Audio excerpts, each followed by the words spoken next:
Добродојавте во 111-тото издание на Комкаст, подкастот во кој што зборуваме за дигитална култура, маркетинг, трансформација, медиуми и така натаму. Односно сте што е поврзано со дигитал. Ова е шесто издание, односно шеста епизода поред која што ја реализираме под капата на темата дигитална трансформација. И реализираме заедно во партнерство со A1 Македонија. Телекомот кој според мерењата на АЕК ја има најдобрата мрежа на територијата на Република Македонија.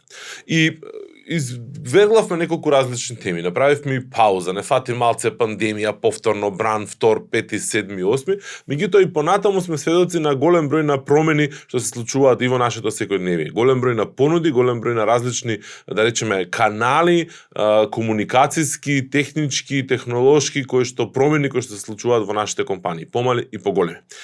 Јас на почеток реков во првата епизода кога дефиниравме дигитална трансформација дека одново и одново ќе се вртиме, ќе ги изборуваме едните исти работи во круг. И тоа мора да биде така, затоа што основата е таа, затоа што почетната точка е таа. Ако тоа се промаши, тогаш не може ништо да очекуваме на крај. Во денешната епизода не му дававме простор на Дими да направи монтажа, односно сец.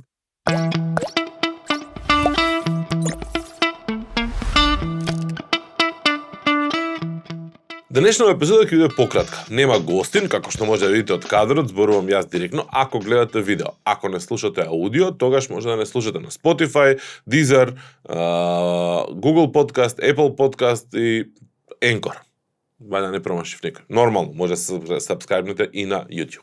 Значи, да се вратам јас на денешната тема. Денеска зборуваме за митовите за дигитална трансформација. На еден или друг начин, дел од нив во разговорите со Иван Скендер, во разговорите со Борче од Ајден, ги допревме и ги разгледавме. Меѓутоа, ајде еве вака, на кратко, на брзина, да разгледаме неколку, односно поточно 5 митови за дигитална трансформација. Во многу различни книги, во многу различни написи, многу различни истражувања, изминативе 4-5 години, ќе најдете многу повеќе од 5 митови. Јас се обидев некако да ги систематизирам, некако да ги групирам, некако да ги издвојам оние кои што јас сметам дека се важни и искуствено сметам дека се клучни за да, пристапиме кон процесот на дигитална трансформација. Не е дека овие се единствените, не е дека се најважните, секому според ситуацијата, секому според искуството. Меѓутоа, еве во денешното видео јас се избрав топ 5. Започнуваме од првиот мит. За мене можеби највозбудлив, тема која што најдолго ја дискутирам низ овие епизоди, меѓутоа тоа е затоа што јас доаѓам од маркетинг светот, доаѓам од дигиталниот свет, не доаѓам толку многу од IT светот, иако не ми е толку непознат и тој свет.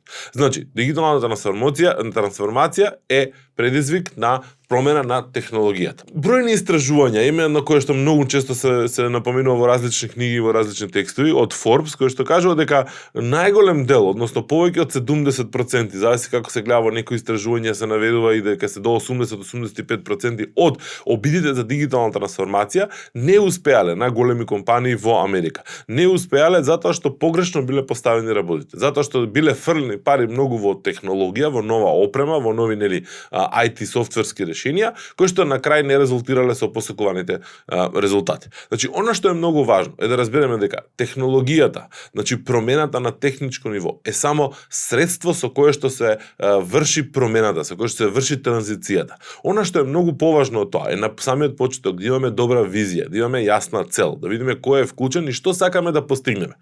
Кога ќе го измапираме тоа искуство, кога ќе го измапираме тоа journey, односно патешествие кое што треба да предизвика таа трансформација, всушност едно по едно ќе ни се поклопат коцките за тоа која технологија, кој тип на дигитални алатки или средства и така натаму, компјутери, можеби клауди и така натаму, ќе ни ги решат нашите проблеми. Значи, да повториме, технологијата е неизбежно парче од решението на процесот што се нарекува дигитална трансформација. Меѓутоа сама по себе таа не е трансформација. И тука веднаш се надоврзуваме на митот број 2. Митот број 2 е всушност дека дигитална трансформација и дигитализација всушност е една иста работа. Не е точно. Повторно ќе се поврзам на претходното. Значи, дигитална трансформација е процес кој што подразбира многу повеќе од промена на само технологија која што се користи, од кратење на некакви процеси. Дигитализација подразбира да ние всушност скратиме некаков процес на време на подготовка, да го направиме поефикасно некакво производство, некаква дистрибуција и така. Меѓутоа само по себе тоа не значи дека го менува бизнис моделот. Само по себе дигитализацијата не значи дека ние всушност сме понудиле нешто различно, нешто ново. Можеби сме понудиле подобра услуга, меѓутоа не и различна услуга која што се адаптира на потребите на корисниците. Многу еден добар класичен пример, иако не е компанија, иако не е бренд, ми се мене дигитализацијата на образованието во Македонија. Во неколку обиди Министерството за образование носеше одлуки да купи компјутери, да купи таблети и така натаму. Притоа воопшто не менувајќи го пристапот кон образованието. Значи менуваше само алатка, средства преку кое што се конзумира истата содржина и очекуваше дека тоа ќе вроди некаков различен плод. Ветуваше дека ова сега ќе донесе некаква разлика во образованието. Образовниот процес остана ист. Темите што се обработуваат, начинот на кој што се работи со децата, начинот на кој што работат самите наставници, едукативни работници, образовни работници, не се промени. И не може парче технологија да внесе промената. Значи, начинот на размислување нема да се промени. Оценувањето, начинот на споделување знаење, начинот на прикажување, односно пренесување или демонстрирање на знаење и разбирање не се промени. Така да, парче технологија, дигитализација, не значи и дигитална трансформација. Митот број 3 се однесува на промена на бројот на работни места со дигитализација. Многу луѓе стравуваат дека автоматизација, дигитализација, дигитална трансформација, како капа на сето тоа, всушност ќе придонесе за намалување на бројот на работници во одредена компанија, во одредена фабрика и така натаму. Што во голем број ситуации се покажал како неточен. Значи да, под закана се одреден тип на работни места, не сите. Под закана се оние работни места кои што исклучиво се во позиција да бидат заменети од робот, од машина, од автоматизација. Значи, оние ниско профилни позиции, односно позиции каде што мануелната работа, повторувачката работа е единствената работа која што ја прави работникот. Тие работни позиции секако дека се под закана. Меѓутоа тоа си е далеку од дека се тоа најголемиот дел од работните позиции. И тоа не значи дека ако таа работна позиција е скратена, дека нема во исто време тој процес на дигитална трансформација да отвори нови работни места или различни работни места кои што можеби дел од овие вработени работници ќе може да ги пополнат. Зборувавме и во претходните епизоди со Борче, во кој што тој ги изложи примерите кај ни во Центарот за грижа за корисници во А1 Македонија, дека всушност со сите тие канали различни отворени, со сите тие ресурси кои се ставени достапни на интернет и така натаму, со Славко роботот и така натаму, дека се намалил бројот на агенти кои што директно треба да обслужат корисници. Меѓутоа, во исто време нивниот оддел бележи раст во поглед на луѓе кои што треба да ги анализираат тие процеси, да ги напредуваат тие процеси. А кој подобро би знаел да ги тие работи, ако соодветно се надржи, ако не луѓето кои што израснале или ги работеле со години назад токму таа грижа на корисниците. Оттаму, опасност за намалување на работни места, за отпуштање постои, меѓутоа само кај оние така наречени low skilled или со ниски работни вештини места каде што физичката, механичка, повторувачка работа може многу лесно да се замени со некој тип на автоматизација. Инаку според некои истражувања се наведува дека до 2030 година 75 милиони до 375 милиони работници во основа ќе треба да ги унапредат своите вештини за да може да одговорат на работните позиции на кои што се наоѓаат или ќе се наоѓаат. Затоа имаме толку многу и подем на неформални образование, имаме толку многу голем подем на различни курсеви, на различни програми, академии, не само локално, не само регионално, туку и глобално, и затоа голем број на луѓе во својата, да речеме, условно речено поодмината животна кариера или работна кариера, се одлучуваат за унапредување на своите знаења, за промена на својата професија, за да се прилагодат на она што пазарот го бара. Секако сведоци сме дека имаме недостаток, сериозен недостаток на квалитетна вешта работна сила низ не само во нашата држава, не само во регионот, туку и во Европа и пошироко. И тоа не е некој резултат на тоа дека сега дигитална трансформација, све се дигитализира, немаат луѓе работа. Напротив, има работа, меѓутоа вештините кои што треба да ги поседуваат луѓето се различни, се понапредни, се пософистицирани и треба еден период во кои што да расположливата работна сила ќе всушност ги стекне тие вештини за да може да одговори на барањата на пазарот. Така да заклучиме, дигиталната трансформација само по себе не крати работни места, туку ги променува природата на знаењата и вештините кои што треба да ги имаат работниците за да одговорат на новите потреби. Четвртиот мит, за кој што јас би сакал малку да позборувам, е митот кој што вели дека дигиталната трансформација започнува само во развиените земји, во големите компании, во на развиените пазари. И ова е апсолутно неточно. И ќе искористам еден пример. Да, можеби во голем број ситуации пристапот до технологија, пристапот до ресурси, до фондови и така натаму е многу поголем и порасположлив во развиените општества, меѓутоа голем број од иновациите се случуваат во ситуации во кои што немате излез, во ситуации во кои што имате ситуација на пазарот кој што мора да најдете решение и многу често и технологијата и дигиталната трансформација се решение. Например, многу често се користи кога се зборува за дигитална трансформација примерот со Африка и како со години наназад мобилната телефонија таму е клучно решение за обслужување на еден куп банки, финансиски, други типови на услуги и нормално владени услуги. Тука особено предничат банките и нивните финансиски услуги. Африка е ненаселена земја, односно ретко населена земја и нема толку многу развиена инфраструктура на патишта, на градови и слично, и со тоа се оттежнува комуникацијата и бизнисот на начин на кој што нас, да речеме, тука ни е познат. И тогаш луѓето имале потреба да иновираат, да најдат начини како да ги надминат тие препреки, а да можат успешно да го спроведуваат своето работење. Решението било паметен телефон. Значи, тоа во време во кое што ние паметни телефони ги користевме само за забава, ретко кој нешто работеше на него. Значи, тогаш и пред да дојдат паметни телефони, Африка имаше доста развиена мобайл бенкинг и така натаму, меѓутоа особено со паметните телефони тоа многу повеќе се развива. Од друга страна, Кина, која што долго време, не сега, веќе долго време не се сметаше за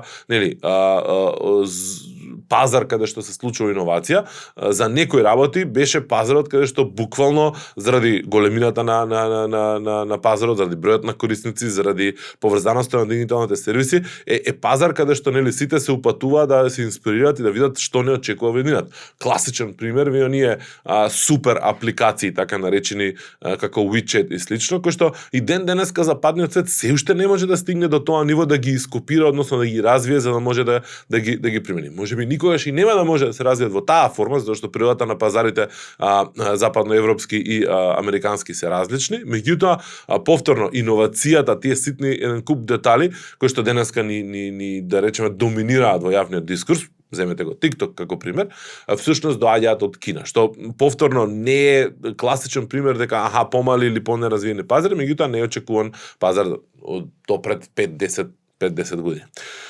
Еден многу интересен локален пример, прилично стар, меѓутоа е повторно доказ за ова што го зборувам, дека иновација, односно употреба на технологии и така наречена, да прошириме трансформација, доаѓа од места каде што можеби не очекувате, е еден многу интересен пример кој што пред многу години, па може има повеќе од 15 години, го сватив работејќи во една друга организација. Кога сватив дека во Шутово Ризери, во Скопје, голем број од куќите имаат лаптопи и имаат интернет. Значи, зборуваме за трошни куќи, капе вода од секаде, не баш многу имотни семејства кои се на работна екзистенција, меѓутоа има компјутер, лаптоп и интернет. И некако ми дојде чудно, не можев да сватам зошто е тоа така. И после некој време во разговор со некој од локалците таму, сватив дека тие имале интернет кафиња и користеле интернет таму, меѓутоа тие кои користат овие средства за да договараат свадби меѓу другото. Се зборуваме за пред 15 години, не знам како е сега тоа. Нормално се има мобилни телефони, персонална комуникација, меѓутоа во тоа време немаше толку многу паметни телефони, немаше воопшто паметни телефони и лаптопот беше најперсоналната алатка за комуникација на далечина и не можеш да ти свадба да договараш во кафеч, во интернет кафеч, пошто тоа некако не е интимно, не можеш да го преговараш, пак се цени упрашање и слично.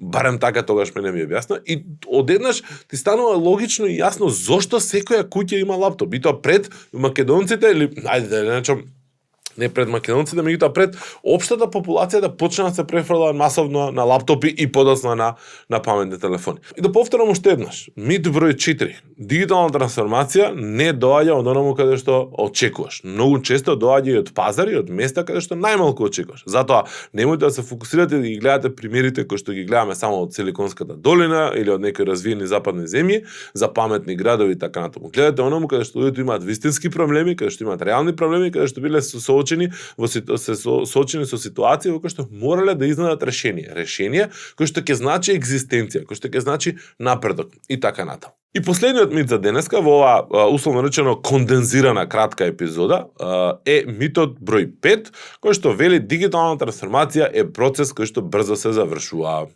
Луѓе мислат дека сега ќе направат план, ќе направат некакви чекори 1 2 3 4 6 месеци, една година ќе изнакупат опрема, ќе сменат некакви определби и стратешки планови за својата компанија, ќе вклучат некакви канали и тука завршува приказката. Апсолутно неточно. Значи, досега јас не верувам дека постои компанија која што може да каже ние сме завршиле со дигитална трансформација, сега сме 100% дигитално трансформирана компанија. Затоа што дигитална трансформација подразбира всушност да бидеме способни на промени, да бидеме адаптибилни, да бидеме компанија, заедница, организација која што може лесно да предвиди и да реагира на промени. И тоа значи дека тоа се случува континуирано. Тоа не значи дека ние сме завршиле со трансформација. Тоа значи дека ние сме се подготвиле да работиме агилно, да работиме врз основа на ултрадинамичните процеси на пазарот. Кој можеше до пред 2-3 години да претпостави дека оваа година и минатата NFTs ќе биде нешто, блокчейн ќе биде нешто, дека еден куп, фудбалски тимови, фешн брендови и така натаму ќе се вклучат во таа дигитална економија, дека ќе понудат свои дигитални токени, свои дигитални пари, дека ќе се појават еден куп други различни канали каде што ние ќе можеме да имаме додадена вредност на самите дигитални добра. Значи, тоа е само еден дел од она што ни се случува. Кој можеше да претпостави дека точно оваа технологија толку брзо ќе се развива или нема да се развива. Ние сме свесни за аугментативната или проширената реалност и дека се зборува дека ќе биде тренд последниве 15 години. И се уште никако да дојде тој момент за тренд. Така да идејата е дека дигитална трансформација не е процес кој што трае 3 месеци, 6 месеци. Не е ни процес кој што трае една година. Дигитална трансформација е процес кој што може да започне во период од година-две. И после тоа не доведува до ситуација, до фаза во која што сега сме способни да реагираме соодветно на сите промени, односно на голем дел од промените кои што не се случуваат. Сега сме способни да бидеме оптимизирани и насочени кон потребите на нашиот корисник, кон адаптација на динамичните потреби на нашиот корисник. Значи, до вчера никој не размислуваше дека ние ќе скроламе со таб, како што скроламе, на TikTok, или дека Instagram ќе има ваков или таков филтер, или дека тоа ќе влие на нашиот бизнис вака или онака. Значи, сега зборувам од најшироки, стратешки некакви позиции, до најтесни позиции, кои што одречеме за една мала функционалност која ќе ни додаде некој канал, некој алатка, некој сервис што го користиме или сакаме да го користиме, може толку многу да придонесе за успех или неуспех на нашата компанија, а тоа се должи на способноста на самата организација да се адаптира брзо и да експериментира брзо.